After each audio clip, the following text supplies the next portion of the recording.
कातिल की ये दलील मुंसफ ने मान ली कि मकतूल खुद गिरा था खंजर की नोक पे। आदाब, मैं तारिक आजमी हूं, आप देख रहे हैं पीएनएन 24 न्यूज। खबर वही जो हो सही। आज का वीडियो दो मुद्दे पे निर्भर है, मगर मुद्दा सब मिला के मूलभूत एक ही है, वो है बेटी बचाओ बेटी पढ़ाओ। इस एक मुद्दे को लेकर के ही हम आपको दो अलग अलग घटनाओं से रूबरू करवाते हैं। प्रधानमंत्री नरेंद्र मोदी के संसदीय क्षेत्र वाराणसी से। वाराणसी में बीएचयू आईआईटी की छात्रा से गैंगरेप के दो आरोपी अभिषेक पांडे और अभिषेक चौहान और कुणाल पांडे की जमानत हो गई।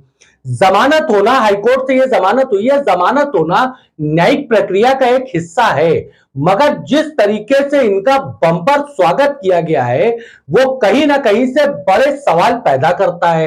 एक फोटो भी जो है सोशल मीडिया पे 2 दिनों से वायरल हो रहा है, जिसमें दोनों को यानी कि अभिषेक चौहान और कुणाल पांडे को केक काटते हुए दिखाया जा रहा है।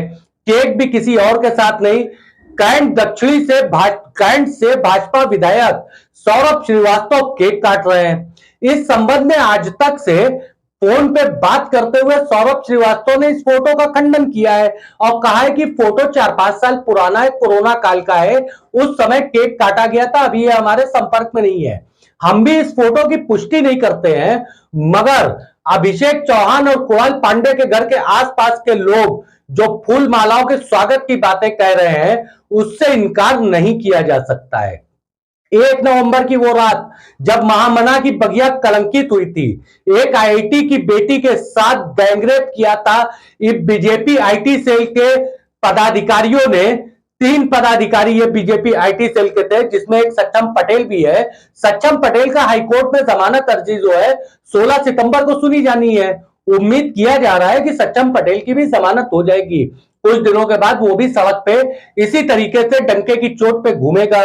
जमानत जो है न्यायिक प्रक्रिया का हिस्सा है, कुछ आप उसके ऊपर नहीं बोल सकते, ना कुछ हम उसके ऊपर बोल सकते हैं। मगर जिस तरीके से स्वागत इन लोगों का हो रहा है वो क्या साबित करना चाहता है? 1 नवंबर की रात को इस दुस्साहसिक घटना के 60 दिन के बाद लंका पुलिस 50 अनसुलझे सवालों के बाद दिसंबर में इनकी गिरफ्तारी करती है। कई अनसुलझे सवाल थे, आप विजय विनीत जन चौक पे उनकी रिपोर्ट इस पे आप पढ़ सकते हैं। सबसे बड़ा जो अनसुलझा सवाल हम पहले ही दिन से, जब से ये गिरफ्तारी हुई है, तब से ही सबसे बड़ा अनसुलझा सवाल हम उठा रहे हैं कि पीड़िता ने आरोप लगाया था कि उसको असलहे के बल पे धमकाया गया, मगर पुलिस ने कोई भी रिमांड लेकर के असलहा बरामद नहीं किया है। फर्द में असलहे का जिक्र भी नहीं है। चार्जशीट इस केस में सबमिट हो चुकी है, तो क्या असलहे की जो बात जो 164 के बयान में भी आई पीड़िता के और थाने पे भी आई, ये बड़ा सवाल नहीं पैदा करती है? यही नहीं, विजय विनीत की जनचौक की रिपोर्ट इस बात का दावा करती है कि ये तीनों आरोपियों की शिनाख्त घटना के 3 दिन के बाद ही हो गई थी, मगर बड़े दबाव के बाद इनको गिरफ्तार नहीं किया गया। ये 55 दिन तक लगातार तीनों के तीनों बीजेपी के कार्यकर्ता यानी कि अभिषेक चौहान, कुणाल पांडे और सक्षम पटेल मध्य प्रदेश में चल रहे चुनावों में जाके भाजपा का प्रचार करते रहे। दिसंबर में गिरफ्तारी होती है। इस गिरफ्तारी के पहले गौर करने की बात यह है कि महज 10 दिन पहले एसीपी बेलूपुर प्रवीण सिंह का ट्रांसफर किया जाता है, तब उसके बाद यह गिरफ्तारी होती है। लंका इंस्पेक्टर जो चौक से ट्रांसफर होकर गए थे, शिवाकांत मिश्रा। खैर साहब, आप समझ सकते हैं कि इस वक्त मना स्थिति उस पीड़िता की क्या होगी। बताया जाता है कि पीड़िता अपने छात्रावास से बाहर नहीं निकलती है, इतनी दहशत में वो है। और इन अपराधियों की, इन आरोपियों की जमानत इस तरीके से होना और इस तरीके से इनका फोटो वायरल होना कई सवाल पैदा कर रहा है। अब आते हैं दूसरे मुद्दे पे। भेलूपुर में आईपी विद्या के सामने नगर निगम का एक छोटा सा पार्क है। बीच सड़क पे अब से 2 दिन पहले की घटना है कि एक किशोरी 16 साल की, जो वहां आसपास मॉल के बाहर गुब्बारे बेचने का काम करती थी, बाकी बच्चों के साथ उस पार्क में सो रही थी और देर रात पुलिस का दावा है कि उसने पेड़ से फंदा लगा के आत्महत्या कर लिया। इस घटना में मृतका 16 वर्षीय नाबालिग के परिजनों का आरोप पहले दिन से ही था कि उसकी हत्या किया गया है और उसके साथ कुकर्म किया गया है। मगर पुलिस ने आत्महत्या के मामले में लाश का जो है पंचनामा किया, पोस्टमार्टम करवाया, अंतिम संस्कार हो गया। दखल संस्था की नीति और इंदु के पहल पे परिजनों ने आज बेलूपुर थाने के बाद जम के हंगामा काटा। घंटों की मशक्कत के बाद काफी भीड़ इकट्ठा हो गई थी, सड़क जाम हो गई थी। घंटों की मशक्कत के बाद ऐसी सूचना मिल रही है कि तहरीर लेकर के इंस्पेक्टर बेलूपुर इस मामले में हत्या का और रेप का केस दर्ज करने का आश्वासन उन्होंने दिया है।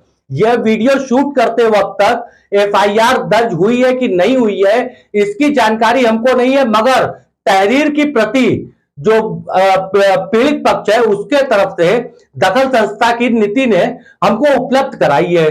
कई सवाल इसमें बड़े हैं। इंस्पेक्टर बेलूपुर अगर इसको आत्महत्या कहते हैं तो जिस पेड़ पे ये आत्महत्या की बात है उस पेड़ पे लटकने से पेड़ की शाख टूट जाएगी, ये अमूमन तौर पे देखा जा सकता है। पार्क में जिस जगह आत्महत्या की बात ये आई है उसी जगह एक पिलर के पास खून के धब्बे, ये आप साफ देख सकते हैं वीडियो में कि ये खून के धब्बे कैसे हैं और किसके हैं। ये सच है कि उस पार्क में बैठ करके, नगर निगम के उस पार्क में बैठ करके दिन और रात नशेड़ी अपना नशा करते हैं। पुलिस का यह भी कहना है कि जो मृतका थी वो भी नशे की आदी थी और उसके जो साथी बच्चे और भी थे वो भी नशे के आदी थे। मगर आरोप यहां पे कई बहुत बड़ा गंभीर है। अगर एक रेप और मर्डर का मामला ये जो है आरोप में है तो क्या पुलिस को तत्काल इसके ऊपर एफआईआर दर्ज करके विवेचना नहीं चालू करनी चाहिए, या प्रथम दृष्टया ही आत्महत्या दिखा करके इसकी विवेचना और जो है इतिश्री कर देना चाहिए। वाराणसी प्रधानमंत्री नरेंद्र मोदी का संसदीय क्षेत्र है। एक संस्था और उसके साथ जुड़े लोग, साथ में परिजनों को एक एफआईआर दर्ज करवाने के लिए कितनी मशक्कत करनी पड़ी ये आप देख सकते हैं। तो इंसाफ के लिए इस गरीब तबके को कितना दौड़ना पड़ेगा ये भी आपको सोचना पड़ेगा। सामने घाट के मलिन बस्ती में रहने वाली वो पीड़िता थी, माल के बाहर गुब्बारे बेच करके उसके साथ रहने वाले छोटे बच्चे ये गुब्बारे बेचते थे और अन्य खिलौने बेचते थे। कुछ बच्चे होटलों में रात में होटल बंद हो जाने पे वहां साफ सफाई करते थे और उससे मिलने वाले धनार्जन से अपना अपने परिवार का जीविकोपार्जन करते थे। यह भी कोई शक की बात नहीं है कि इनमें से ज्यादातर बच्चे नशे के आदी हैं। मगर जो आत्महत्या का एंगल एक जो है पुलिस ने रखा तो क्या उसमें शक नहीं था? अगर परिजनों का यह आरोप था तो परिजनों के आरोप को क्या पुलिस को गंभीरता से नहीं लेना चाहिए था? सोचिएगा साहब, ऐसी घटनाएं रोजमर्रा की जिंदगी का क्या हिस्सा बनना चाहती हैं? क्या पुलिस इस तरीके की घटनाओं के बाद भी एक बड़े दबाव का इंतजार करती है तब एफआईआर होगी, या पहले एफआईआर दर्ज होनी चाहिए उसके बाद विवेचना होनी चाहिए?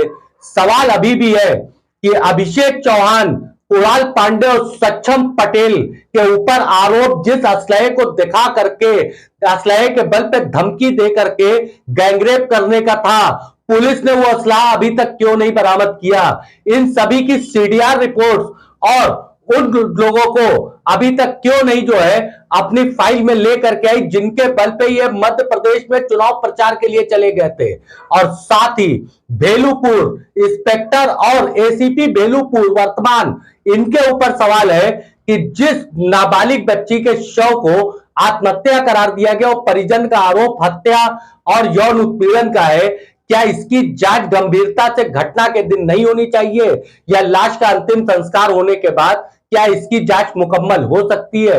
ऐसी खबरों के लिए आप जुड़े रह सकते हैं हमारे साथ। आप हमारे चैनल को सब्सक्राइब करिए, वीडियो को लाइक करिए, शेयर करिए। आप हमारी आर्थिक सहायता करना चाहते हैं तो ज्वाइन बटन दबाइए। मैं तारिक आजमी, अल्लाह हाफिज।